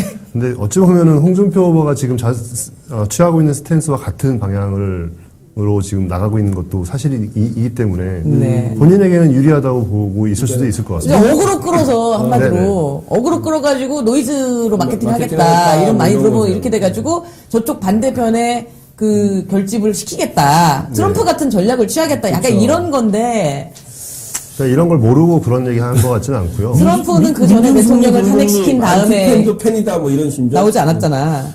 방위대장 국민이 그냥 관심병입니다. 아니 관종도 있지만 이게 좀 홍준표 후보는 좀 전략적인 차원에서 움직이는 건 맞는 것 같아요. 그저께 동성애 관련돼서 꺼낸 것도 그렇고 기술 들어가는 게 김호준 씨가 방송에서 그랬더라고요. 큰 기술 들어갔다 막 이렇게 말씀을 하셨다고 하더라고요. 그 기술이 들어간다. 내가 딱 봤을 때도 뭐야 얘는 진짜 더러운 기술 쓰네. 그렇죠. 그러니까 한마디로 얘기하면은 레슬링 그 시합에서 그 심판 안 볼 때 눈을 찌른다거나 그러니까 눈 찌른다거나 낭심차기 이런 걸 이런 거 하는 쓰는 거야. 진짜 더러운 기술 쓰네 이런 그런데 확실히 그런 거를 이제 그 기술로 쓰고 있는 거지 이게 뭐 멍청하게 그냥 막 굴고 있는 건 같지 않아요. 웃어줘도 안 되는 상황 같아요 진짜 이분한테. 그 슬픔비님이 링크 하나 걸어주셨는데 대법 18대 대선 무효소송 각하 대통령 파면대 실의가 없어. 네, 저도 이게, 보고 왔습니다. 그거. 그 대법원이 빨리빨리 했으면 얼마나 좋아. 이제사 국민들이 하니까 그제사 저거 하구나. 그래서 네. 자 그럼 본격적으로 이제 준비하신 홍준표의 검색량 예. 팩트 체크했고 이제 신명서 이사님이 또 특별히 이번에는 다른 데이터를 준비를 해오셨다고. 어떤 데이터인가요? 네. 최근에 그 10대 후반, 20대 초반 이제 막 이제 선거를 처음 시작하는 그 세대들일 것 같은데요. 그 세대들이 약간 샤이 청년이 다수 존재한다. 샤이 청년? 예. 샤이 보수 뭐 샤이 예, 청년. 맞습니다. 샤이? 예, 부끄러우시죠? 부끄러운? 왜 뭐가 부끄럽다는 거죠? 그 그러니까 샤이 트럼프 같이? 네, 맞습니다. 본인의 의견을 이제 드러내지 않는 이제 샤이 박근혜 많았죠 2012년에. 네, 그런 그 층이 존재를 많이 한다는 얘기를 듣고 그 세대가 대부분 진보적일 것이다 예상을 하지 않습니까? 근데 실제 그렇지 않을 것이다라는 말들이 많았습니다. 그러니까 샤이 홍준표도 있을 수 있다. 네, 맞습니다. 저런 돼지발전제 같은 놈을 지지하는 게 사실은 부끄럽지만 나는 지지해, 난 좋아. 네. 이렇게 말하는. 예, 그래서 이런 세대가 실제 여론조사에 반영이 되지 않고 있다. 네. 그래서 이들의 선택이 대선에 영향을 줄 수 있다라는 말들이 있어서 그러면 딱 이들만을 타겟팅해서 분석을 해볼 수 있을까라고 생각을 했고 그들이 가장 많이 이용한다는 게 포커싱 할 수 있는 게 네이트판이었습니다. 네이트판은 뭐 10대 20대 나눠져 있고 뭐 이렇긴 하지만 거긴 좀 약간 카더라 이런 게 많고. 네, 맞습니다. 뭐 자기가 당한 거 뭐 신변 억울한 사연 이런 거 잡기 신변잡기적인 게 많아서 많지 뭐 않나요? 그러니까 그런 것들이 주를 이루긴 합니다. 네. 하는데 이제 실제 그들의 생각들을 읽기에는 굉장히 좋은 채널이기도 하고요. 그래서 네. 뭐 약간 정말 뭐 청소년이나 네. 대학생 초반에 타겟을 분석하는 경우에는 자주 사용되는 채널이기도 합니다. 뭐 하긴 그런 글들이 정치에 관한 글들이 많지 않다고 해도 샘플링의 효과는 또 있을 수 네. 있으니까요. 그래서 오늘은 네이트판을 분석해 보신 거죠? 네, 맞습니다. 네, 보여주시죠. 자, 자료 화면이 떴습니다. 2003년부터 지금까지의 이제 이건 문재인과 안철수를 언급한 글의 개수를 본 것입니다. 2013년부터 아니요, 2003년부터. 2003년부터. 네, 그래서 2007년까지 봤는데 사실상 13년 전부터. 예, 양은 많지는 않는데요. 네. 이제 흐름을 보게 되면은 2012년 대선 바로 직전에까지는 안철수 후보의 언급 글이 월등히 많았습니다. 압도적이네요. 예, 많았고 특히 2011년에 이런 청년 콘서트 그리고 그렇죠. 예, 그리고 이제 저기 서울시 때인가요? 그 선거 때인가? 서울시장 때 예, 양보하지 양보하는 그 감동의 양보 뭐 이런 거. 맞습니다. 예. 그때 상당히 많이 급증을 했었고, 네. 근데 이제 2012년 대선이 되면서 문재인 후보의 언급이 추월했네요. 예, 압도적으로 추월하기 시작하면서 지금까지도 여전히 문재인 후보의 게시물이 더 많다. 우위를 차지하고 있습니다. 많다. 그러면은 그 다음으로 그러면은 그 각 이게 후보의 이 긍정 부정 이런 건 안 보고 그냥 네. 언급량 그 뒤에서 잠깐 보여드릴 예, 예. 것이고요. 근데 그때 2012년에 급변했었고, 지금이 또 2017년, 그래서 양 대선을 때에 그 문재인과 안철수와 동시에 언급된 사람들은 누구인가를 봤습니다. 네. 일단 뭐 그때나 지금이나 다른 이슈겠지만 2012년에는 이제 같은 후보로서 박근혜가 많이 언급이 됐고요. 네. 문재인이나 안철수나 마찬가지로 2010년 마찬가지입니다. 근데 이제 문재인 후보는 2012년에는 안철수 후보와 언급이 많이 됐었습니다. 네. 근데 함께 엮여서. 네. 근데 2017년에 들어오면서는 사실 안철수 후보와는 거리가 좀 있었습니다. 이게 좀, 그러니까 그전에는 문재인 후보와 안철수 후보를 좀 한 팀으로 같은 지향성을 가진 사람을 파악했다면, 이제는 확실히 다른 되다라고 파악하고 있다, 이렇게 네. 청년들이. 지금 문재인 후보 2017년 연간 그 동시 언급 인물 보면 박근혜 그리고 가 1등이고 그다음 최순실이 또 2등이네요. 그러니까 뭐 어차피 문재인 후보는 이런 큰 이슈와 같이 계속 묶여 있기 때문에. 그렇죠. 예. 근데 아까 비슷합니다. 전에 무채색 안철수 문재인 후보는 여러 가지랑 네, 많이 네. 묶여 있어요. 네. 보면 빅데이터 항상 검증하면서 느끼는 건데 이것저것 많이 묻혔어요. 네, 맞습니다. 그리고 안철수 후보 같은 경우에는 2012년에 두 번째로 이제 문재인 후보와 같이 언급이 많이 됐었고요. 네. 근데 마찬가지로 지금도 문재인 후보와 같이 언급이 제일 많이 되고 있습니다. 이건 이제 뗄래야 뗄 수 없는 관계가 그러니까 이게 2012년 동지로서의 느낌과 2017년 이제 경쟁자의 느낌으로 이제 약간 변화했다, 좀, 인식 변화해서 자체가. 있는 것 같고요. 나머지 그 이하 그 연관 인물 중에는 박지원 대표가 양 그렇게 후보의 왜 문모닝 하는데 그거 안 걸리면 그게 예. 이상하지, 지금. 유미에룬 님이 분석도 대단하지만 분석한 거 이해하는 것도 대단한. 다 분석한 거를 설명해 줍니다. 여러분이 또 저희보다 잘 하실 거예요, 아마 데이터 가져가시면. 사실 이건 저희가 분석을 안 해도 대략 보시면은 보면은 네. 아실 수 있을 정도의 자료라고 생각합니다. 네. 다음 다음 자료 보시면요. 보시죠. 다음 그다음에 안철수 후보는요? 예. 네. 네. 문재인 후보 청년 세대 네, 그리고 이제 현재 2017년에 그러니까 네. 원래 보고 싶었던 것은 이제 각 후보에 대해서 이 차이 청년 세대에서 어떤 이야기를 하는지를 보고 싶었고 네. 실제 후보에 대해서 어떤 부정적인 인식을 갖고 있는지 그러니까 뭐 문재인 후보에 대해서 긍정적인 뭐 이런 게 아니라 오히려 부정 언급을 네네. 좀 보시고 싶으셨던 사실 거군요. 긍정적인 이야기는 누구나 다 알고 있습니다. 네. 근데 이제 제가 얼핏 들었던 말 중에서 약간은 그래도 어린 세대라고 할 수 있는데 그들이 안보에 대해서 걱정을 한다는 얘기를 들어서 실제 그게 맞을까라고 생각하고 이제 분석을 해보니까 실제 부정적인 언급에서 가장 많은 것은 불신이었습니다. 불신. 네, 뭐 거짓말, 말바꾸기, 말실수라는 의미가 많았고, 네. 뭐 문배충은 뭐지? 문배충은 일배충을 패러디해서 네. 문배충이네요. 문 후보를 너무 네, 막 네. 이렇게 빤다 뭐 이런. 맞습니다.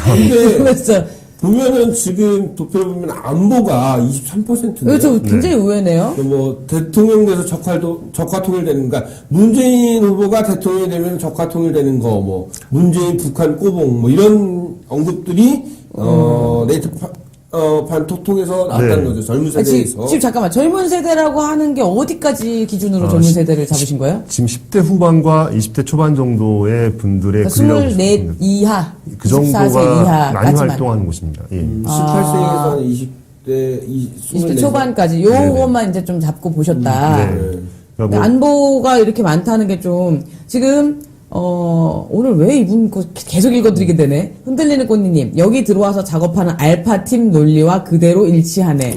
근데 이렇게 얘기하시는데. 두 가지 면을 보실 수 있는 게요. 네. 제가 이걸 분석을 하면서 봤던 두 가지가 하나는 실제 이 언급된 제가 뽑아온 글들은 실제 그분들이 했던 말이라고 그러니까 그 간주되어 세대가 있는 데이터만 뽑아오신 했다라고 거예요? 보실 수가 있고요. 네. 작업한 글들은 보입니다. 그 데이터상 흐름이 보이나요? 네네 그 유사한 글들이 반복적으로 올라가고 있고 네. 그런 것들은 보이고 그걸 제외하고 본 것이고요. 근데 그럼 또 실제로 제거하는 그런- 기술이 있어요? 사실 뭐 그건 기술이라기보다는 네. 그런 패턴들이 보이니까. 그러니까 데이터에서 제외를 패턴을 해버리는 배제한다. 네. 그냥 그런- 새 걸음식으로 좀 네네. 그렇게 사실 하면서. 그런 그 유사 패턴을 보이는 한마디로 반복적으로 네. 올리는 글들이 있긴 있나요? 있습니다. 많이 있고 있나요, 요새? 문재인 후보 쪽이 좀 많이 보였고요.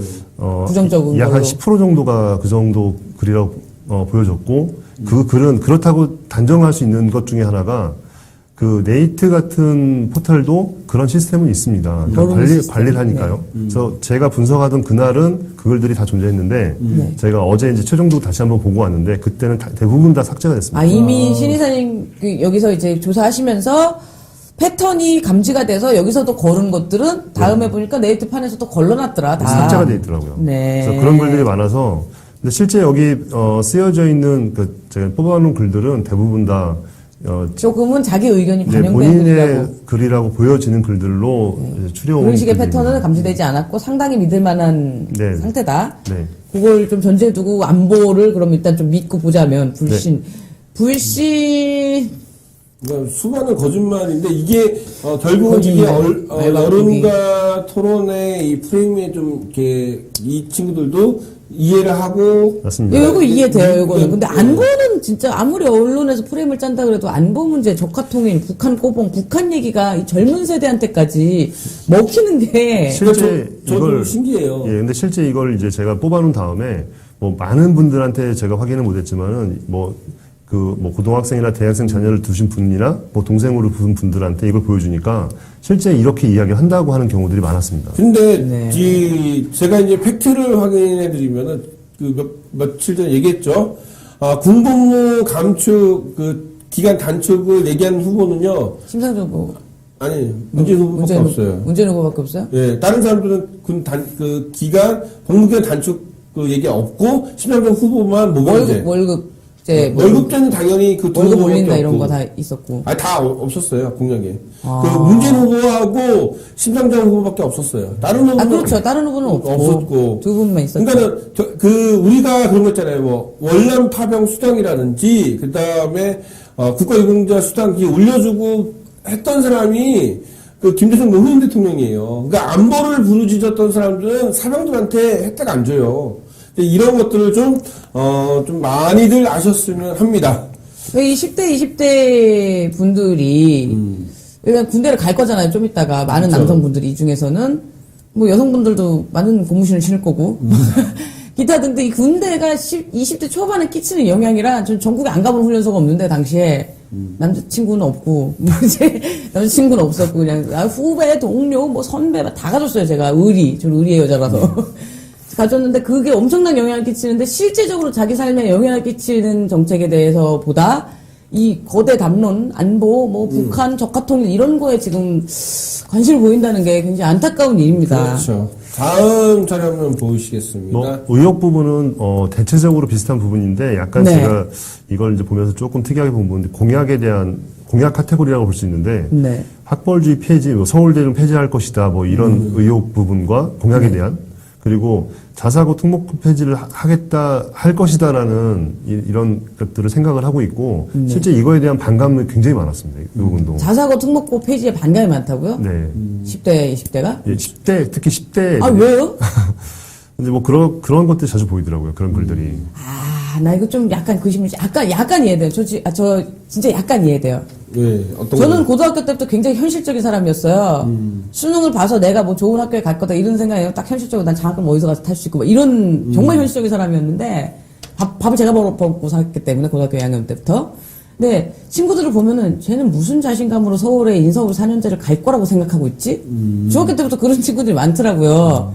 그래서 나는 그 포부가 있어요. 이게 나쁜 건 아닙니다. 젊은 사람은 당연히 포부가 있어야죠. 나는 사회에 나가면 요계층이 있을 거다라고 뭔가 이제 약간 꿈을 꾸고 있는 분들이 되게 친구들이 많았어요. 어릴 때 제 느낌으로는. 근데 그러니까 그런 모든 사람들이 생각하는 게 사실 지금 그러니까 이걸 보면서 느낀 것 중에 저도 나이가 먹구나라는 생각이 드는 게 조금 이해할 수 없는 부분들이 있는데 뭐 데이터로 이게 나왔기 때문에 그러니까 나는 거기 가서 특별대접 받을 건데 그걸 왜 폐지하냐는 거예요. 뭐 그럴 수 지금 있는 거죠. 그거가 아닐까.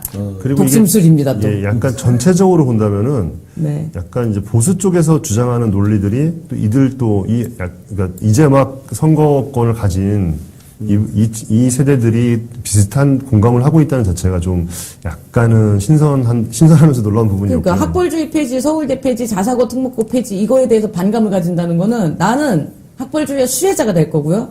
서울대 갈 거고요. 자사고 특목고 갈 겁니다. 나는 특별대접 받을 사람이야. 난 특별해. 매우 특별해. I'm so special이야. 그렇기 때문에 이런 내가 이득을 볼 건데 왜 그걸 폐지하느냐. 이런 심리가 아닐까 좀 약간 짐작이 되는 부분이 있어요. 옛날에도 그 서울대 이제 저 어릴 때도 그 학벌주의 네, 폐지 운동이 그렇죠. 있었는데 친구들이 그런 반응을 보였었거든요. 자, 저희가 시간이 없으니까는 그럼 네. 안철수 후보 네. 거로 넘어가도록 하겠습니다. 안철수 후보의 부정적인 것들은 그냥 싫다 정도가 많았고요. 싫다? 예, 근데 이제 그걸 굳이 나눈 겁니다. 네. 많지 않으냐 해가지고. 그래서 뭐 불씨는 뭐 양 후보가 많은 부분이고요.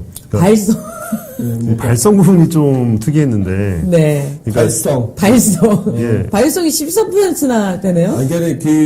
그러니까 안철수 후보의 그 연설톤 네, 네. 네. 이것 때문에 나왔던 얘기들이잖아요. 발성이 13%야. 근데 이게 약간 그것보다 더 많어. 어떻게? 어른들은 이제 이런 발성을 좋아할 수 있을 것 같은데 이제 약간 나이가 어린 세대들은 이 부분들이 약간 재밌게 들리는 것 같아요. 웃기게 들리죠, 기본적으로. 그러니까는 왜냐면 되게 이제 젊은 친구들은 인위적인 목소리나 인위적인 네. 그런 행동이나 맞습니다. 표현을 싫어하는 거지. 그래서 막말로 이건 뭐 완전 다른 얘기입니다만 옛날식의 연기도 싫어하고 옛날 영화 연기도 깔깔깔깔 이렇게 되잖아요. 순이 이리 와 이러면은 막 웃게 되고 그런 게 있잖아요. 근데 약간 안철수 후보 목소리가 그걸 섞은 데다가 옛날식 성우 목소리 그런 걸 섞은 데다가 그 그라울링도 막 이렇게 뭐라고 해야 되나 허스키 그런 것도 막 들어간 데다가 마지막에는 읍니당 이렇게 약간 콧소리가 섞이거든요. 그러니까 이게 되게 개그스럽게 보일 수도 있겠다 생각이 드네요. 꼬마차 국무님 거부감 갖게 하는. 네, 그렇게 들릴 수도 있겠습니다. 저도 뭐 철이 발성. 딱히 듣기 좋다고는 철이 발성. 예. 철이 발성이야. 그 처발. 처발. 공약 얘기도 하네요. 그래도 병설 유치원 그러니까 이런 거. 유치원에는 뭐 네. 얘기를 하는 것 같네요. 네. 자, 그러면은 우리 그 다음 거 뭐 글의 그러니까 후보별 부정 언급된 부분으로 이제 넘어갈까요? 네. 예. 그래서 요것들을 좀 종합해서 네. 다음을 넘겨주시면요. 네네. 그 장표를 다음 번 걸로 좀 넘어가 주시겠습니까? 네. 그 다음 걸로. 네. 문 후보와 안 후보를 언급한 글들을 가지고 네. 그 실제 누구를 부정하는 글이 더 많은지를 봤습니다. 네. 봤는데 그 중에 사실 뭐 89대 110 정도니까 뭐큰 차이는 아닙니다. 큰 차이는 없다. 네, 큰 차이는 아닌데 그래도 안철수 후보에 대한 부정이 약간 더 높았습니다. 높았다. 예. 근데 어찌 보면은 현재 지지율이나 이런 걸로 볼 때는 안철수 후보가 굉장히 선방한 걸로 보입니다. 그러니까 그렇죠. 예, 앞서서 이제 이 세대들이 어떤 부정적인 인식을 갖고 있는지를 보면 약간 보수 쪽에서 주장하는 그런 언급이나 감성들이 묻어 있는 걸 보이게 되고요. 그런 것들이 좀 이런 분도 작용하는 것 같습니다. 그러니까 이 지금 빅데이터를 보면은 우리가 나이가 어린 친구들은 무조건 뭐 진보나 그다음에 더불어민주당의 야당 최소한 그쪽으로 갈 민주당으로 갈 것이다라고 것이다. 생각을 하겠지만은 이런 데이터를 보면 또 꼭 그렇지만은 않다. 젊은 표가 다 이제 진보표 아니다. 아니다. 그러니까 이 이런 진리를 다시 한번 확인하게 되네요. 그렇죠. 그거는 뭐냐면은 앞으로 남은 기간에 좀 더 이런 부분들을 신경 쓰지 않으면은 투표 결과는 아직은 예측하기 어렵다. 그러니까 볼 수 있는 거죠. 이거는 제가 봤을 때는 또 교육의 문제, 차기 정권에서 교육의 문제랑 많이 연관될 것 같습니다. 정말 가르쳐야 되는 거, 노동 어떻게 해야 되나, 이런 거 그쵸. 맨날 우리 주장하잖아요. 술 먹으면서 애들한테 노동법 가르쳐야 된다. 알바비, 떼인 알바비 어떻게 받느냐. 이런 거 가르쳐야 되고, 어떤 의식을 가르쳐야 되는데, 그 생각하는 것들, 이런 걸 가르쳐야 되는데, 뭐, 그렇지 않다. 네, 여기서도 보시면은 안철수 후보나 문재인 후보의 부정적인 글을 외에 중립적인 게 26%가 있지 않습니까? 네. 적지 않은 수인데 그게 이제 그 아래 네 가지를 뽑아냈는데 다음 거 보여주시겠습니까? 다음 자료를. 네. 중립을 또 분석하신 거죠, 그 안에? 뽑을 사람이 없다. 뽑을 사람이 없다. 네, 그리고 안 드실 분 못 드실 분. 이게 네네. 20대 다 빠진 함정이에요. 예. 뽑을 사람이 없어서 안 뽑으면 제일 이상한 애가 되잖아요. 예. 그리고 어떤 후보가 좋을까요?라는 질문의 글이 상당히 많았고요. 그리고 이재명 지금 시장과 이재명 떨어져 아쉬움? 그리고 심상정 후보에 대한 지지도 상당 부분 있었습니다. 네. 이거는 다 이해되는 어떤 중립적인 그러니까 부정언급입니다. 결국은 뭐냐면은 이 친구들이 아직까지도 누구를 찍을지 모르는 친구들. 그러니까 정치적 방향성이 안 정해졌으니까 그렇죠. 모색하고 있는 거죠. 뭐 어떤 후보가 좋을까? 아, 다 싫다. 나는 좀 어른들에 대한 혐오도 있고 그래도 한번 찾아볼까? 이것도 있고 아, 저기 약간 마이너한 약간 이런 후보도 괜찮네. 네. 그리고 떨어진 사람 아쉽네. 이 사람 좀 사이다 재밌었는데 이런 것도 있고 그 중에서 좀 튀는 분을 지금 떨어져서 아쉽다고 하고 있는 거 아니에요? 그 유튜브 엔나킴님이 딱 얘기하셨네. 이명박근혜 세대. 그럴 수 있겠네요. 이명박 정부 들어서면서 그 당시에 조금씩 자라나서 지금 이제 투표를 하는 세대가 될 수 있겠죠. 지금 이제 지금 분석이 거기에 반영되는지 모르겠지만 지금 4.16 이후에 세월호 이후의 세대는 무지하게 다른 파워를 지니고 있더라고요. 제가 뭐 청소년 지금도 많이 만나 뵙게 되는데 어떻게 간간히 보게 돼요. 옛날에 정말 많이 만났고요. 코스튬 플레이 일을 했기 때문에. 근데 과거의 청소년들하고 지금 세월호 이후의 청소년은 뭔가 달라요. 뭔가 이렇게 약간 전율이 오는 약간 그런 부분들이 있더라고요. 뭐 여러 가지 그 데이터를 봤는데 저희가 좀 의외의 결과가 나왔어요. 사실 젊은 친구들은 무조건 어떤 뭐 진보 쪽 성향의 후보를 더 좋아할 것 같지만 의외로 안보 얘기에 더 관심을 기울이는 부분도 있었고 막상 뽑을 사람이 없다. 그러니까 그들이 판단할 수 없을 정도로 후보들이 마음에 안 든다. 뭐 그렇게 볼 수도 있겠네요. 자기들 그건 근데 제 생각에는 후보들이 마음에 안 든다, 후보들 탓이다, 라기보다는 상당히 색깔은 분명하고 지금은 옛날에 그런 정치보다는 훨씬 더 지금 잘 돌아가고 있다고 저는 생각해요. 물론 짜증나지만. 근데 20대 젊은 친구들이 지금 정치적 방향을 딱 결정하기에는 왜 미국은 리틀 민주당 다 있고 그렇죠. 어릴 때부터 정치 경험이 있지 않습니까? 근데 어릴 때부터 정치에선 배제당해요. 애들이 알 게 아니야. 너희들이 뭐라 하노? 이거란 말이에요. 그 눈깔 사탕님이 이제 영웅주의에 빠지기 때문에 보수적 이미지를 많이 가지게 됩니다. 이것도 맞는 얘기 같아요. 네. 어릴수록 이제 또 어떤 뭐 영웅 누군가가 뭔가 우리를 구원해 줄 것이다. 제가 아까도 말씀드렸잖아요. 특별한 것에 대해서 좀 이렇게 그 심리가 이해된다. 그래서 영웅이 있고 영웅의 자신을 투사하고 이런 경향이 거의 뭐 속된 말로 저는 안 좋아하는 말입니다만 중2병이라는 말이 있잖아요. 내 손 안에 흑염룡이 잠자고 있어. 뭐 이런 심리들이 젊을 때는 있죠. 저도 그랬어요. 저도 뭐 제가 세상 바꿀 줄 알았습니다. 제가. 이거는 뭐 간혹 제가 이제 이런 데이터를 분석하거나 여러 가지 이제 지표들을 볼 때마다 생각하는 게 있습니다. 뭐 문재인 후보와 안철수 후보 모두가 뭐 열심히 뛰고 있지만은 또 한편으로는 더불어민주당의 문재인 후보가 대세론으로 끝까지 간다는 생각이 너무 지배적으로 보이는 것 같아요. 이쪽 진영에서. 그런데 그게 사실 쉬운 건 아닙니다. 대한민국의 대통령 선거에서 야당 후보가 손쉽게 이긴 적이 별로 없었어요. 없죠. 그리고 야당 후보가 대세론 탔을 때 이긴 적도 없어요. 항상 절박하게 끝까지 이러다 다 죽는다. 우리 누구 죽인다. 이랬을 때 이겼거든요. 진짜 드라마틱하게.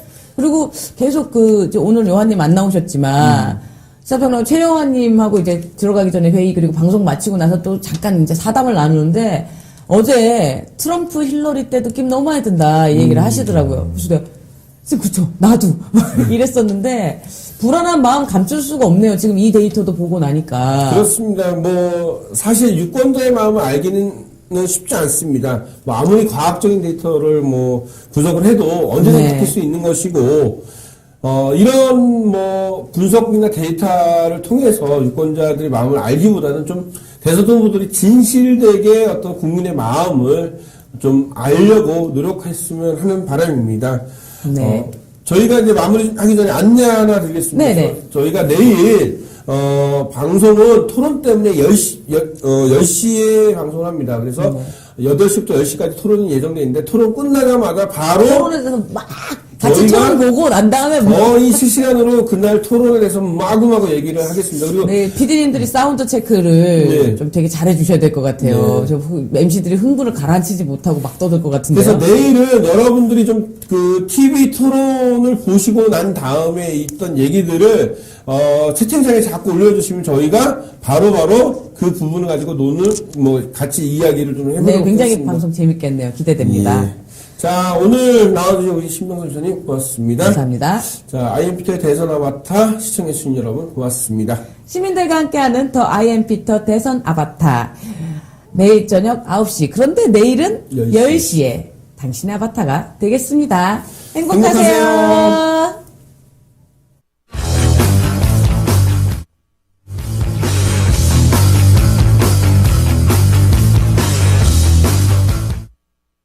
당신의 인생은 언젠가 끝납니다. 남의 인생을 살아주며 낭비하지 마세요. 아이폰 하나로 21세기 혁신의 아이콘이 된 스티브 잡스. 그가 과중한 업무 대신 사상근무제를 알았더라면 지구인들은 더 많은 혁신의 결과를 볼 수 있었을 것이다. 혁신을 이루기 위해 쉬는 회사.